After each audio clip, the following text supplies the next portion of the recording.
So this year I've made quite a lot of content about dithering, and back in spring I created a tutorial on this piece where I used Dither Boy and Photoshop to blend in a dithered image with its original colors to give this retro color reduced bitmap effect and some textures in Photoshop. But we've now spent like 6 or 7 months updating Dither Boy and creating new tools for this process. So I'm just gonna, in this video, revisit this piece and essentially redo it with the tools that we have available today for Dither Boy. So if you're new around here, in this video I'm going to be using Dither Boy, as I've just mentioned. I'm also going to be using a software called ColorCat, which I don't think I've spoke enough about on this channel, but ColorCat is a free add-on for Dither Boy that lets you generate color palettes for your dithering. So you don't have to just use the ones that we put out on the website, and you don't have to just use the ones that come in the software. You can create your own. I will leave ColorCat linked below this video with Dither Boy and with this original tutorial as well, if you'd like to go watch what this process was like before. But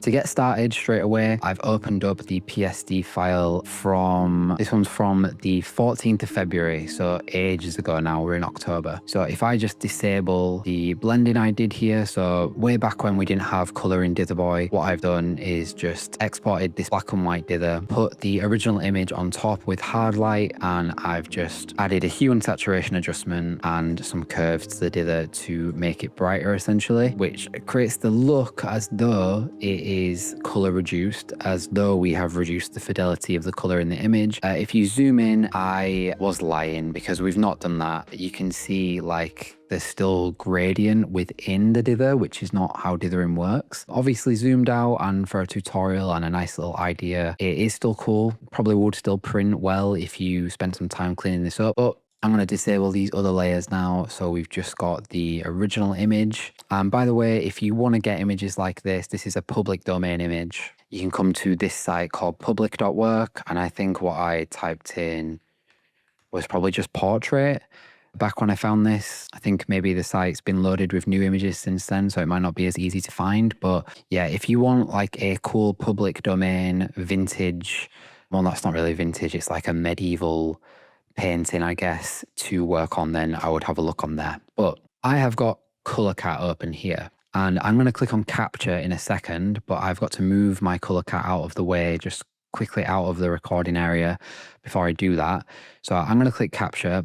I don't know if the screen recording will get what I do here, but I'm just going to draw over the image here to basically pull it into ColorCat, so I don't need to go and import this image or resave it or anything from the internet. So if that's recording, you just click and drag over and then it pulls in the image. So if I just make ColorCat a little bit bigger now, you'll see here that at the top, I've got an 8 color palette selected with k-means clustering as the algorithm, and it automatically processed this palette for me. Now this is looking a little bit dull and dingy for my liking, so I'm going to change the algorithm to polarity just in the hopes that we get some more contrast coming in. So if I just try and compare the two there, it does pull in some, I think, more from this sort of blue cloth that she's leaning on here if I change the algorithm to polarity. If you're not familiar with these terms, when I initially covered ColorCat, it's kind of hard for me to explain all of this in one tutorial, but polarity, the reason I indicated or suggested that polarity might give us more contrast in the colors is polarity is essentially looking for colors that are dissimilar from one another. So it takes the first most common color and then it finds, so this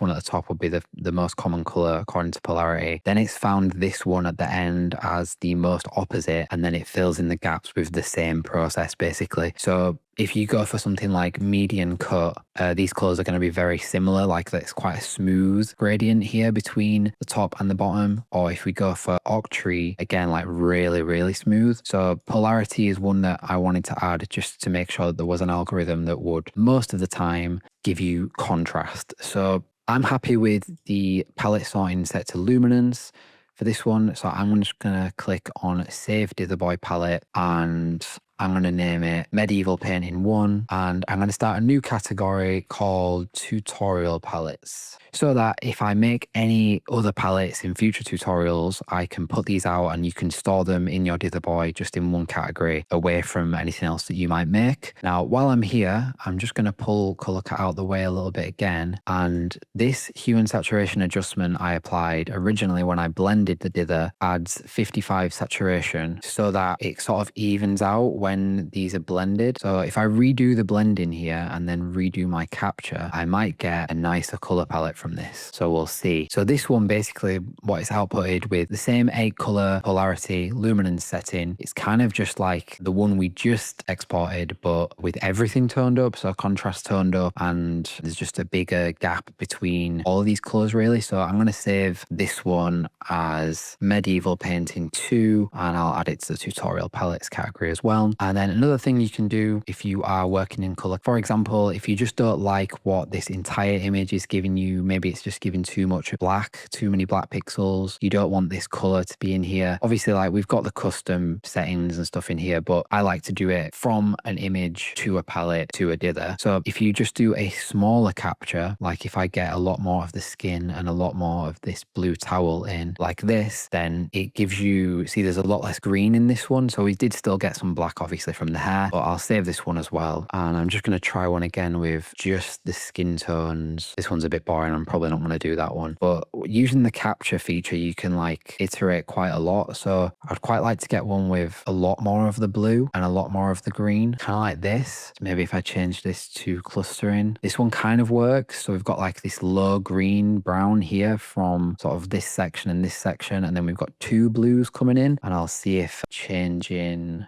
So if I change the sourcing from luminance to DSL, which just stands for darkest, saturated, and lightest. So DSL will aim to sort with varying results because I made that one. And I'm not like a mathematical genius. Yeah, it'll aim to sort with the darkest at the top, then the most saturated in the middle, and then the lightest at the end. Obviously for this one, it kind of fails following those rules, but it still gives you a cool output than the other 2 options here in my opinion. So I'm going to save this one as Medieval Painting 4, and then I'm going to get to dithering, and I'll put these palettes out on the site as well, so you'll be able to get them. By the time you see this tutorial, you'll be able to download these palettes too if you don't want to follow along the color cat section of this. So I've got Dither Boy open here now. I'm in version 4.3. By the time you see this, there will likely be a new version, or if you see it, maybe if I get this out early, it might be just before the next update, but I'm not using any new features other than the color here. So as long as you're in version 4 or later, then you're fine. If you need to get updated, go to help, click on check for updates, and then just fill in the form there and you can get the newest version. And I'm going to drag in our image. So I'm just going to apply any old dither to start with, and then to import the palettes that I just made, I'm going to go to adjustments, palettes, and I'm going to click on bulk import palettes because I saved them all to the same location. Then I'm just going to select folder, and when you do it this way, it won't actually show you the palettes because you're only selecting a folder, but I've got a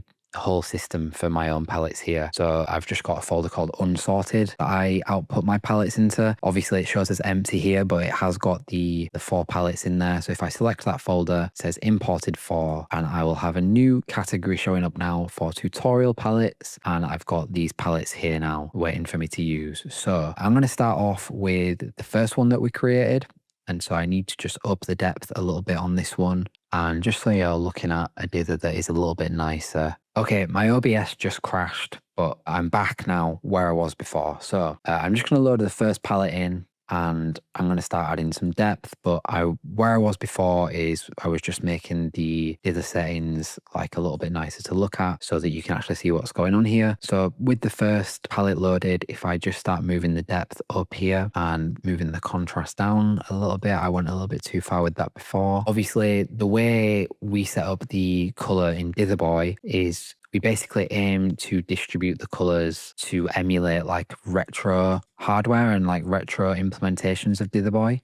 Not Dither Boy, sorry, retro implementations of dithering. So obviously if we compare to the color blended one, it is looking quite different, especially with this first one. I'm thinking with one of these other ones where we've actually got a black at the bottom to like base the dither in, these might look nicer. Obviously, it's your preference, but I always prefer the lower depth settings whenever I'm dithering. Like for this palette, there's 8 colors, so you can take the depth higher, but I much prefer the depth at 4, just because you still get these like big sparse sections where you can clearly see the dithering pattern. Like if we go up too high, like it starts to look very pixely, which is cool, but maybe not for this. So I'm thinking that the second or third palette that I exported, so these were the ones that used the polarity algorithm. These are the best ones I'm thinking for this image, just because they have a black at the bottom and a white at the end. So the dither sort of sits more in, it just looks more real. The color distribution looks more real. Obviously, the end result that we get here is very, very different from what I got back in February when I tried this. But something like this, honestly, I love. I think this blends like the medieval sort of like color palette from the painting with the retro distribution of it all through Dither Boys, like the way we've done color.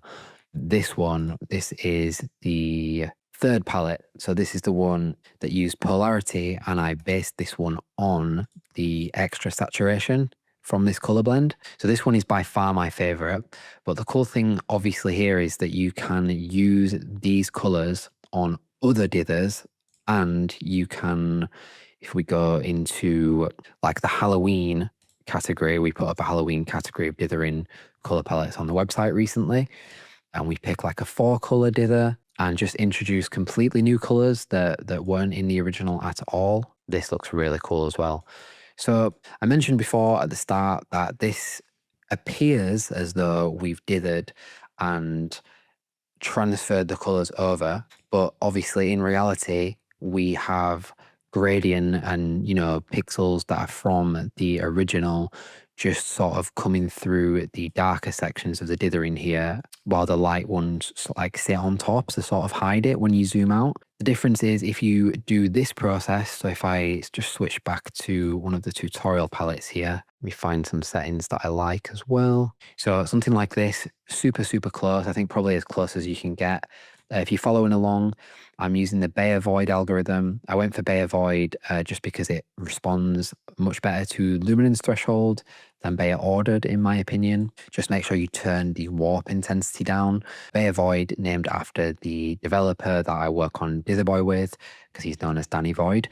He made this one. But anyway, I've gone for Bay Avoid, scale of 2, warp intensity all the way down, contrast of 78, midtones and highlights left alone at 50, up the luminance threshold to 83 just to bring some black pixels in here, and I've got the depth set at 4, and this one might benefit from just a little bit of blur too, but I'm not gonna go too far with that one. So with those settings, if I just export to clipboard now, and you'll see what I mean. So if I zoom in here and we just look at the face with the previous method, paste in the new one, and if I toggle between the two now, you can see like the difference in the color fidelity. So depending on what you want, or you know what your aim is from dithering, you might prefer doing the blending, or you might prefer doing the authentic, like injecting the palette into the dithering algorithm. But it's pretty clear here which one looks more dithered, which one has actually had the colors reduced, and that is the new system in Dither Boy. Like, is far superior in terms of actually reducing color without relying on blending or anything like that. Even if I go in and I turn the depth all the way up to 32 here, if we copy that to clipboard, or just up the contrast a little bit as well, actually. But yeah, copy that to clipboard, paste that one in. Even if you don't go for the low depth like I did, something like this, if you're sending this to print, or if you are looking for something more authentic, then this one wins out in my opinion. If I can just do a little layer mask just to help the comparison, and I'll put that underneath the texture as well. So with the texture applied, this is the difference that you get. So if you blend, you're going to get this, where the dithering pattern is just kind of overlaid between the colors and the shape of the dithering, and Dither Boy's new system that we implemented on the right here. So yeah, I'm probably going to mess around now and like see what else I get out of this, and I'll probably just throw on screen some other exports that I get out of this. I do say a lot in these tutorials that the hardest part of this, whenever I make Dither Boy videos is just making sure I talk through the parts where I dither so that the dithering process gets recorded or like ends up in the final edit, because you don't want to just watch me like sit in silence dithering. But anyway, pretty fun, pretty cool to revisit an old process that I did. I might do this with some of the other tutorials that I made at first for Dither Boy, but hopefully you gained something from this, even if it was just some tips on using ColorCat. So expect a new Dither Boy update soon. If you want to get these palettes that I created in this video, I will leave them linked in the description. But by the time you see this, if you go to extras and click on color palettes, they will be there as well. And if you want to get ColorCat, which is the software I use to generate these palettes today, I will leave that linked below this video too. All you need to run ColorCat is Dither Boy version 4 or higher. And if you've got any version of Dither Boy, then you can get version 4 for free, because all updates are free. Just make sure you are up to date and you'll be able to run ColorCat as well. Let me know if there's any other tutorials you want me to revisit, and I will see you in the next video.